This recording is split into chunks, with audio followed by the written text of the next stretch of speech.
receitas, mas não faturamento. Então, receita seria gênero, do qual o faturamento é uma espécie, do qual o faturamento representa uma parcela.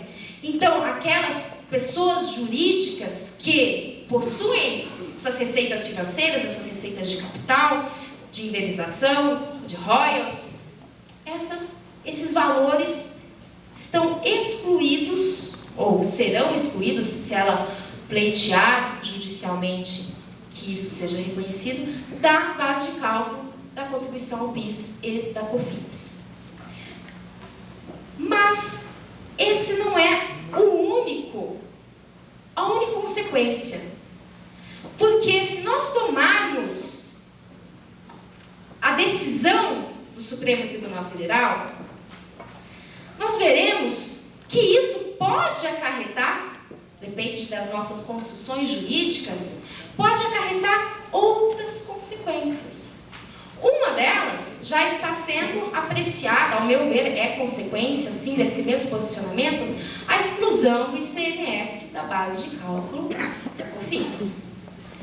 Porque o argumento que vem sendo adotado é que esses valores recebidos a título de ICMS destacado na nota fiscal não é produto da venda de mercadorias como integrante do patrimônio daquela pessoa jurídica. Logo, não consiste em faturamento e, portanto, deveria ser excluída da base de cálculo da COFINS.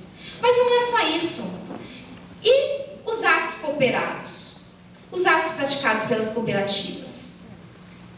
Antes nós tínhamos uma isenção, depois essa isenção foi revogada, mas mesmo assim mantém-se algumas exclusões que são restritivas, mas que, se nós considerarmos o conceito de ato cooperado, considerarmos que uma cooperativa, quando pratica essa espécie de ato, não está praticando operação mercantil, porque ela está atuando com uma projeção dos seus cooperados, e que, nesse sentido, ela não possui um faturamento, porque não é ela própria que vai praticar essas operações de mercadoria, ela está apenas intermediando as atividades de seus cooperados. Então, aí nós não precisamos de nenhuma lei dizendo que o ato cooperado não é tributado pelo PIS e pela COFINS, porque seria um típico caso de não incidência tributária. E como é que fica com o advento das legislações que instituíram o regime da não cumulatividade?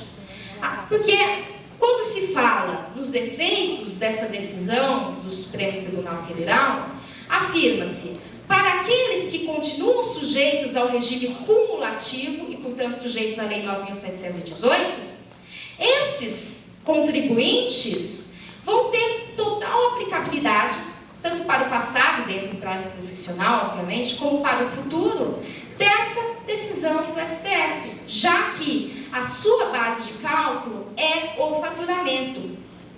Mas, para aqueles contribuintes que estão sujeitos ao regime não cumulativo, como esse regime não cumulativo ele é disciplinado por legislações posteriores à emenda 20 de 98, que são as leis 10.637 de 2002 e 10.833 de 2003, para esses contribuintes, eles só teriam direito de pedir a restituição até um instante da entrada em vigor dessas leis aqui, porque a partir delas, a base de cálculo já seria a receita e assim disposta com fundamento constitucional, portanto, sem nenhum problema, sem nenhum resquício aí de inconstitucionalidade.